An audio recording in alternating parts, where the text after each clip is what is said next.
So over the last year or so, we've seen a lot of really weird ways of hiding the front-facing camera on phones. We've got pop-up cameras, hole punches, fins, and now we've got this. This is the Asus Zenfone 6, and it's pretty much a flagship. It's just not priced like a flagship. But what makes this phone really great is that it's just plain weird. Okay, so we gotta talk about the camera first because it's definitely one of the main selling points of this entire phone. It's using the Sony IMX586 48 megapixel sensor that pretty much every other flagship is using right now, and it's paired with a 13 megapixel wide angle camera so you can get really nice group selfies. Now probably the weirdest thing about this phone is that the camera physically flips over the top of the display, so you don't actually have to have any sort of cut or notch in the front of the phone. And it's really fun. I kind of just want to keep doing it over and over. I'm not really a fan of moving parts in phones, but the flip camera on this phone actually enables some really cool features. One of them is motion tracking. So if you're taking a video or a set of photos, you can lock onto a subject, and as it moves around the frame, the camera will physically tilt and move around to follow that subject. It's a little janky and it's very jerky, but it's still pretty cool nonetheless.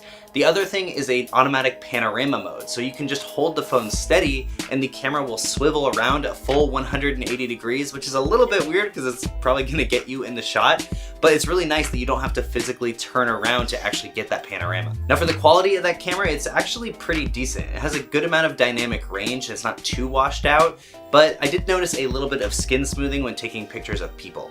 Portrait mode is actually pretty good though. It's obviously not as good as the Pixel, but it's definitely better than a lot of other flagships that I've seen that really just don't do a good job of cutting out the subject. Now I do have to note that Asus just released a firmware update which is supposed to update the camera, but I wasn't able to install this for some reason. Every time I tried to install it, it would load up to 100% and then say the update could not be installed. So I'm going to try to figure this out over the next few days, and there will be updated camera samples on AndroidAuthority.com. Alright, so the camera is definitely the primary feature of this phone and probably the feature that's going to turn the most heads, but let's talk about what's good in this phone besides the camera.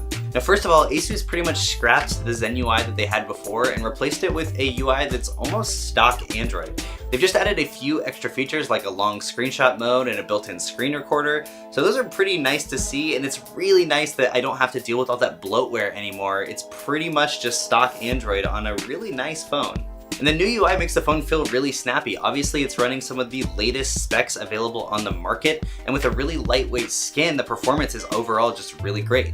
You've also got a headphone jack, expandable storage, and a notification light, so there's a lot of features in this phone that you don't even see in some high-end flagships, and it's available for just $499. There's also this dedicated quick actions button on the side of the phone that lets you do a ton of different things. You can activate Google Assistant, turn on your flashlight, take a screenshot. There's a lot of customization here, and it's really nice to see that Asus is putting the extra effort to include a button like this.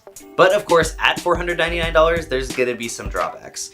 Asus is using an LCD display in this phone, and I'm really missing OLED now. The last 3 phones that I reviewed had OLED displays, so you're just not gonna get those deep blacks like you get from those phones.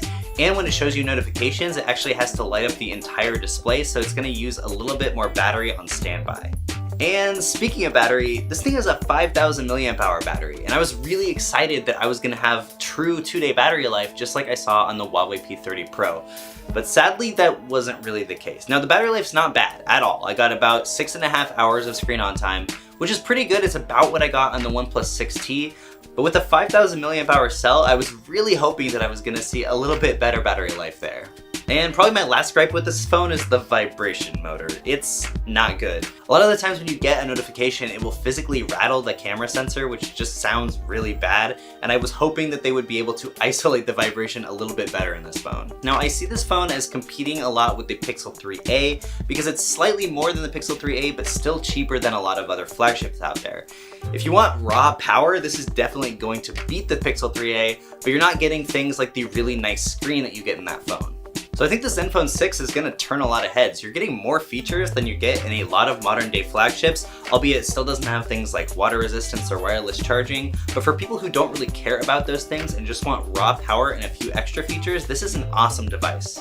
Now Asus still hasn't set an official price for all the SKUs of this device because the trade war in the US might set some tariffs which will change the price, so stay tuned to AndroidAuthority.com because we will update you as soon as we have pricing and availability.